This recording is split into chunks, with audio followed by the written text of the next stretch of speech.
Hello, welcome back to YCFT. Today we're going to talk about a TV series, which we've not done before. We have not done before. And extra points if anyone can guess what it's about. We are talking about season 1 of Chucky, the TV series. Yeah, we are. As you can tell by that reaction, we loved it. This aired last year. Very at the end of last year. At the end of last year, Yeah. and we absolutely loved it. There's about 8 episodes. There's 8 episodes. There's 8 episodes that we binged. If you're in the UK, you can get it on Now TV. Yep. It is. I'm gonna a bit of because I see you are ready to go. I need a notepad moment. is ready. This series is a continuation of all the previous films, apart from the reboot, which I could do. I want to do a video just defending the reboot. But Don Mancini, the original writer, who's been involved with all the other sequels apart from the reboot. Yep. This series is a continuation of that. In particular, the story set in motion by The Curse of Chucky and The Cult of Chucky. Yes. Let's throw a little bit of Bride of Chucky in there as well. But in Yep. particular, it's continuing on the story started in those 2 films. Yeah. And it's amazing. It's absolutely fantastic. It truly is like probably the best television I watched all of last year. And we watched some good TV last We year. did. We're still watching some good TV. We're all deep into Bob's Burgers.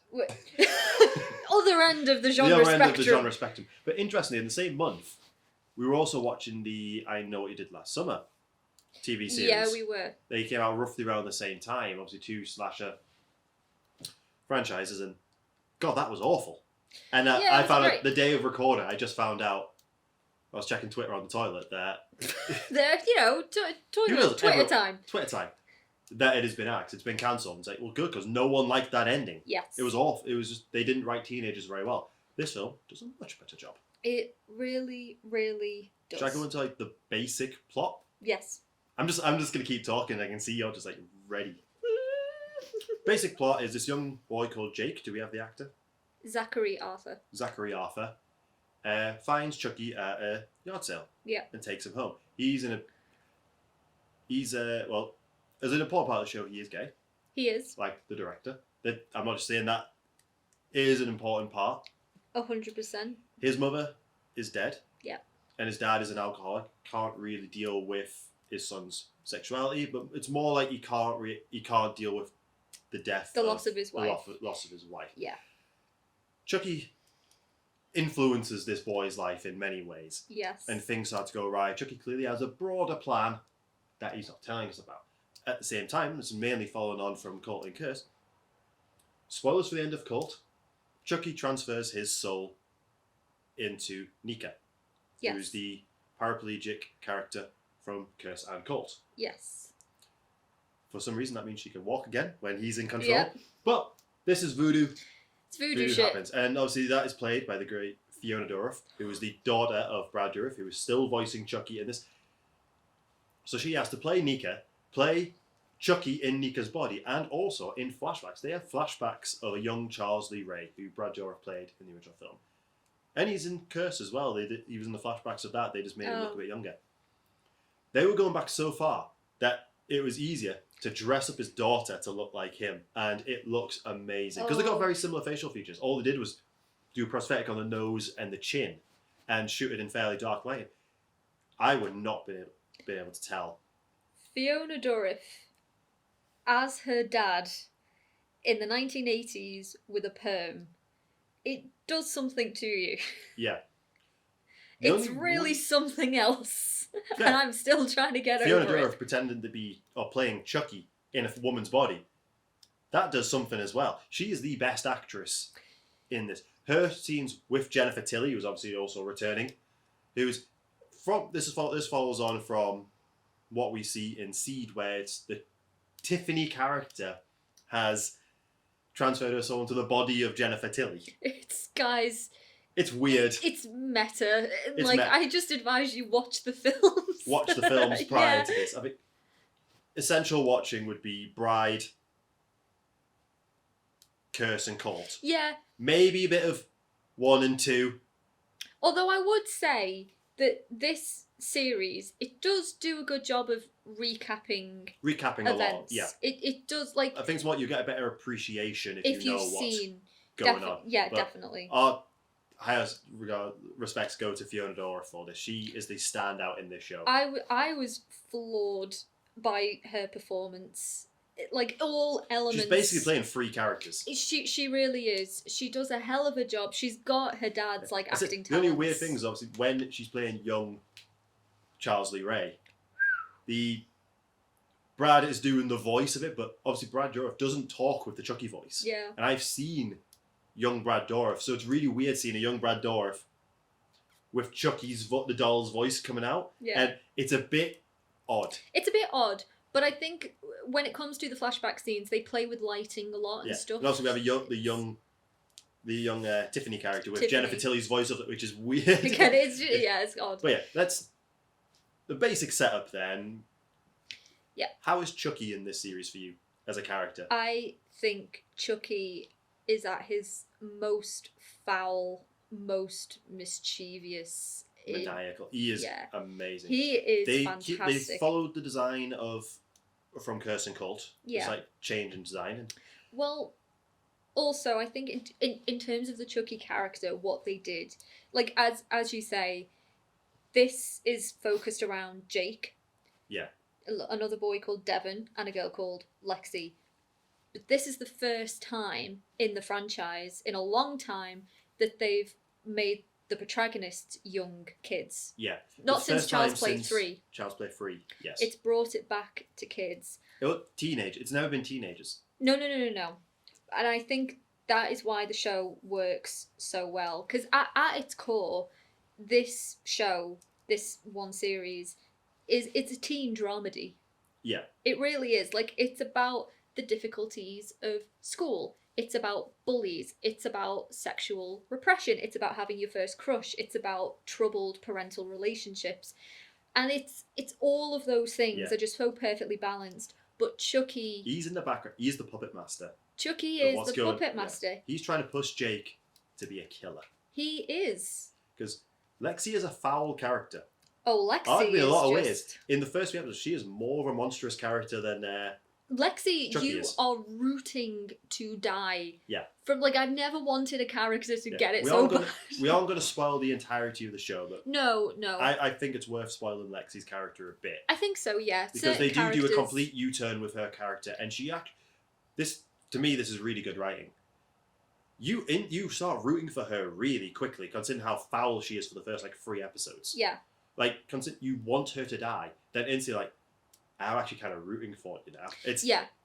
The way they kind of set that character up, it could have gone either one of two ways, and only one of two ways. You either kill her and you give her a really, really satisfying, gory death. Yeah, the deaths in the show are great. Or as you well. flip her character so she becomes something of a heroine. Yeah. And they went with the latter, and it worked. It really does. It really did work. You end up having these 3 kids kind of grouping together to defeat this killer doll. This killer doll. The effects on Chucky, I reckon what they did a lot, because a lot of it is puppetry, but I think it's a lot of guys in green morph suits and they've keyed them out. Yeah. Because some of his movements are really cool. From the further away shots, they definitely, I saw behind the scenes thing, they used a child. They dressed up a child wearing doll gloves. Yeah. So I thought that it's really cool. They came such a far way, because not long afterwards we went back and rewatched Child's Play 2. Yeah. And the puppetry is still outstanding. It But you can really see the is. limitations at the time. It really is. I think Chucky was. Like I said, I agree with you. He is the best he's been in this. Yeah. And I think it's because he's bouncing off young kids, and we've never quite seen that level of manipulation before. Yeah. Because again, Jake, who is basically our hero of the story, he is a gay kid. And a lot of the story is him trying to come to terms with that, trying to have it, well, in the first episode, trying to have his dad kind of come to terms with that. He's bullied at school a lot because of it. Well, see, I don't think he's bullied necessarily because he's gay. He's an outcast. I think it's because he's a bit weird. He's a tortured artist. He's an outcast. I actually really like that, because he's not just one note, but it's also it's my issue with how gay people are portrayed in television. Yeah. Is that's usually all they are. Their sexuality becomes the most important thing about that character. his sexuality is an important part of his character, but it's not the main reason he's getting bullied. No, it's not. He has interest. Like, he very rarely actually even brings it up, and the fact, like, obviously Don Mancini is a gay. He's a gay man. He's a gay director. Yeah. And so I think this is the best writing I've seen for young gay relationships. This is exactly it. Like Mancini, he is an openly gay man. Of course, he's the creator of Chucky, and I think the way the show is written, it's so much more adept and natural. The way that the dynamics between the characters and like the emotions of the characters come across than it has been in other teen shows. But Jake's sexuality does sort of become a tool that Chucky can manipulate, because Chucky kind of like puts himself as an ally to Jake and to kind of queerness in general. Yeah, which, should I bring it up? I think so. Anyone who hasn't seen Seed. Basically, Chucky and Tiffany as dolls have a child. Yeah, that is, they do. This, I'm just gonna say, I don't think Seed is a good film. No, it's not at all. But at the same time, I believe it was a bit ahead of its time, because they have a doll, Glenn, who kind of switches between genders. Yeah, he's between Glenn and Glenda. Not quite sure which one it wants to be. Yeah, but it's like quite drastic, because he literally changes his appearance and everything. Like, yeah. And I think it was a bit ahead of its time. I'm going to talk about that a little bit. And interesting, because they wanted to do a reference to him in Curse, him or her, but the studio was like, no, we don't want any references to Seed. Fans didn't like it, so they actually weren't allowed. Twice they reference him in the show, and I don't think people are appreciating how massive that is, and I think that's leading to an appearance. One thing we hear Tiffany say Glenda, so we know it's decided to be Glenda, not Glenn. And I think that's stepping up for an appearance by her. But also, interestingly, there's a really good scene of Chucky and Jake having a conversation, and it's about sexuality. And Chucky says, "Oh, I had a kid once, gender fluid," and Jake goes, "And you alright?" I was like, "Yeah, I'm not a total monster." It's like that is such a great scene. Chucky's an ally to the gays. Yeah. We never knew it, but apparently he is. Yeah. That is such an important moment. It is a really important moment. I think it's really smart writing. Like I said, I think it is setting up for Glenda to make an appearance. I absolutely agree with that. I just don't think people realize how big of it, considering that was literally some studios like, no, you cannot do this. So now it's like, now that they actually can. I think that line, it's such like a, kind of almost like a throwaway moment in the show, because it just happens like very quickly. And they don't dwell on it or anything. But it's not just important to, like gay people who love horror. It's not just important to the Chucky franchise. It's also important to Jake's character. Yeah. Because the way Chucky kind of expertly kind of integrates himself into Jake's life by saying, "I accept you where your dad didn't.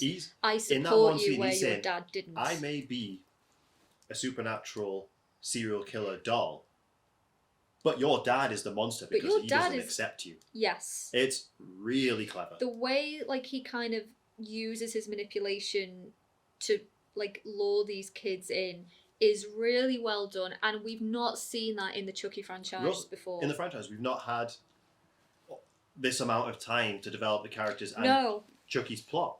No. Because it basically is an extension of the plot of Cult. Yeah, it is. In many ways. It is, actually, Cult and Curse, and yeah, we just thought it was absolutely fantastic. We did. Yeah, I mean, again, like, I loved the gore. The kills are fantastic, but I love the teen element of this. Like, as we say, it deals with a lot, like, bullies. It deals with, parental relationships. But one thing Mancini excels at is balancing all of those things. It's not like one overrides the other. All of those things are important to the story and the characters. They're not just kind of thrown in for the sake of throwing them in. Yeah. They're all explored really, really well. Parents are a big part of this. There's several scenes of the parents, like Lexi and Jake have issues at school. The teacher brings them in. We actually see them separate from the kids, having to deal with their kids' issues. The parents aren't useless like they are in a lot of horror. No. They actually, like, there's a lot of, like, good moments with the parents. With the parents and here. I think by doing that, you realise that the parents are such a big influence on why the kids have the issues that they do. They do. And I think, again, talking about Chucky, how he's used in this, he kind of becomes a mouthpiece for these children. Yeah. And again, that's so unique. It's But he unique he just to the uses- slasher Yeah, franchise. he to uses slashers. that, gain their trust, almost speaking for them, as a way to manipulate them, manipulate Jake, and eventually manipulate other people. Yeah, I mean, there's again, we don't want to go into too much spoiler territory, but there's a fantastic scene that's quite early on where Jake is at school, and he pretends to be a ventriloquist, and he uses the Chucky doll. Yeah. And Chucky basically delivers a few home truths Yeah, to a lot of the people Well, in the that's- crowd. when Chucky first kind of reveals himself to Jake. It is, but it's such a fantastic But scene It's because the fact that we are he's able to say what Jake cannot say himself. this far into the franchise, and this is the only time the doll's been used as a ventriloquist. Yeah. It's And mad. the only time he's been used as a weapon himself. Yes. The doll is used as a mode to kill someone, which is. It feels so earned. I want to talk about it, but I also don't know if we can talk about it. No. But it's one of so the things brilliant. I do think it is good at recapping, but I do think you'll miss a lot if you haven't seen at least a few of Yeah. the films. Yeah. I think especially when it comes to like Nika's storyline. Oh, yes. That's it, it's Poor juggling- Nika.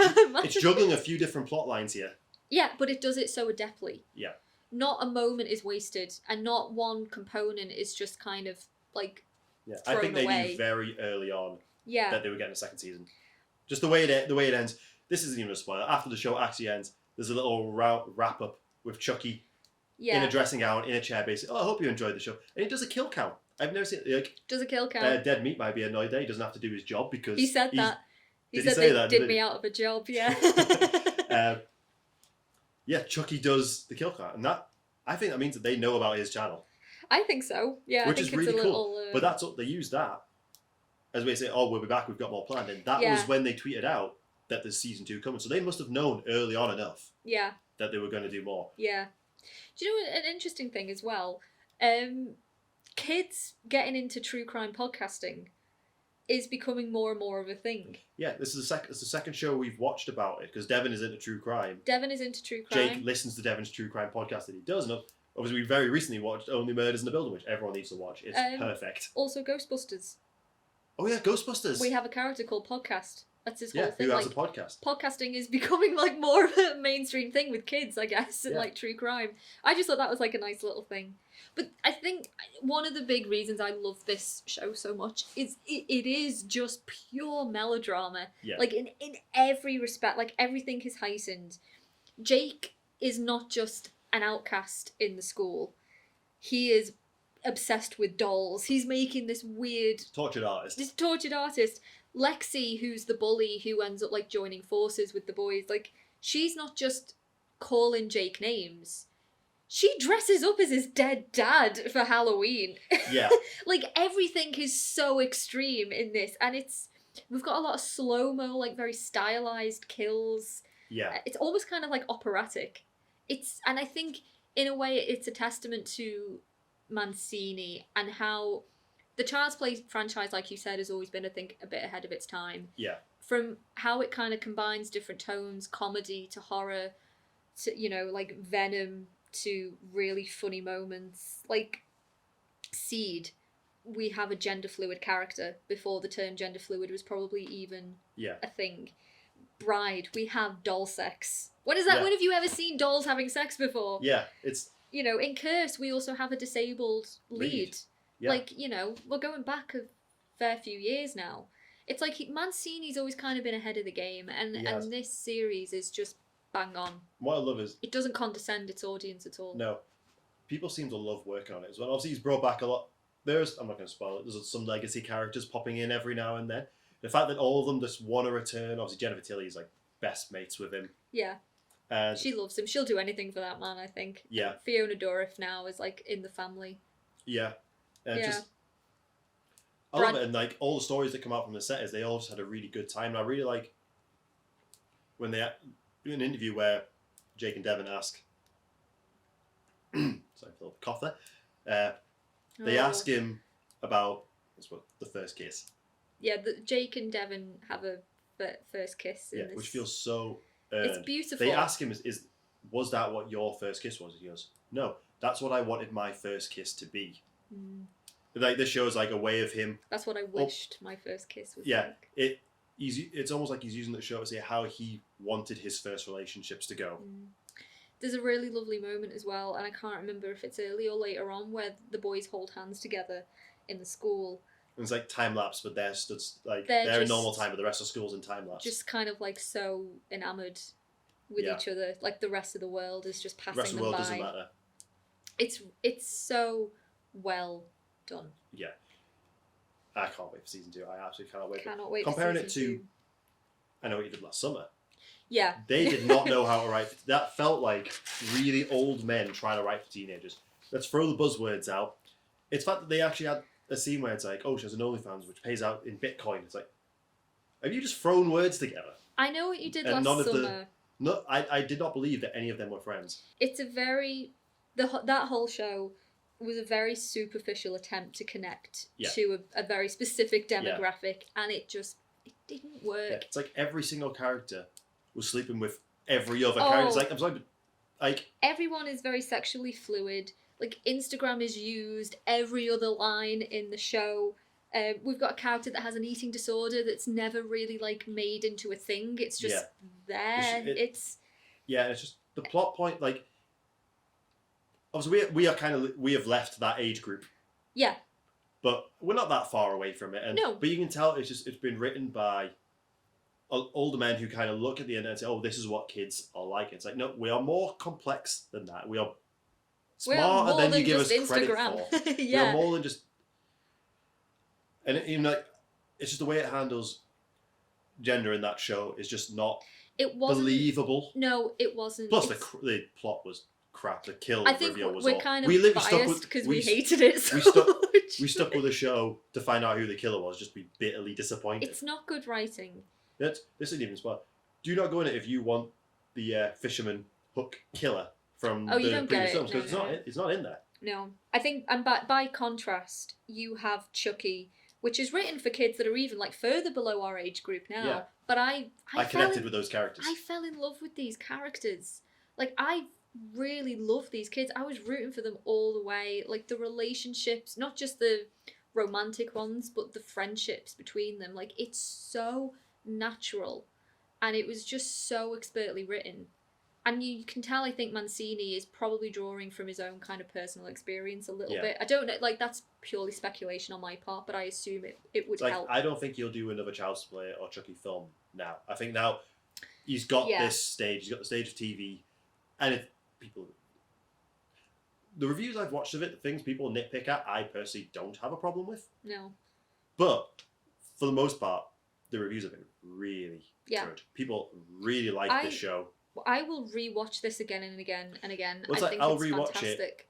I'll definitely rewatch it before season 2 comes out. I think it is. And I think this is Brilliant. the start of us doing more Child's Play material. We're kind of starting backwards.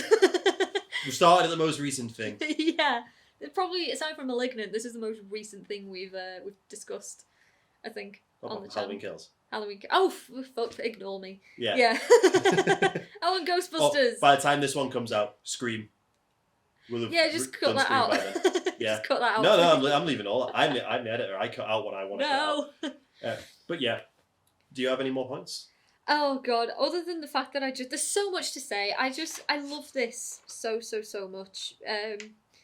Yeah, Fiona Dourif, Jennifer Tilly, there's a fantastic episode especially where we're treated to a bit of a sex scene between the two While of they've them. got someone tied to a chair. Yep.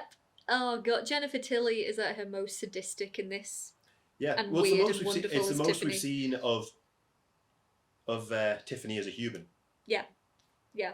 Obviously Brad Dourif returns as the voice of Chucky. of Chucky, and he is just at his most venomous and also hilarious Yeah, in this. In this story, he is just fully embracing the fact that he is a doll. long gone are the days where he's He's trying bothered to. about leaving Yeah. the doll's body. We also get a nice bit of flashback as to his childhood, We do. which I always don't- kind of plays out like a weird sitcom. But it's in a almost like- way. weirdly Peter Pan-esque. Kind of, There's yeah. a lot of Peter Pan references to him growing up. It kind Yeah. of like goes back to like there's nothing that made him evil. He was just He was just. evil. Some people are just fucked up from the start, Yeah, and that's kind of where they go with I Charles Lee really- Ray. like that. Yeah, it worked. It worked really well, and also it's set in this little town called Hackensack, which is apparently in New Jersey. Oh, it's a real place. No, I think it's just set in New I was Jersey. saying, I don't know. Well, I need hey. to double check. But that also happens to be the hometown of Charles Lee Ray as well. Yeah, I think he's picked this for a reason. It's not clear what his reason is for picking that town, other than I think he just wanted to go home. He was from there. It's what he knows. Yeah. So yeah. As you can tell, we are big fans of this show. We really want to do more Child's Play content, and Yeah. well, fair, whether you like this video or not, we are going to do more Child's Play Yeah. content. Yeah. But we hope you've enjoyed it. We hope we've at least made you interested in the show and in the franchise in a bit, considering how progressive it actually is. It really is. Like, this franchise, I think, this series cements that this series is just timeless. Like, it works. Yeah. And I think that is largely because of Mancini.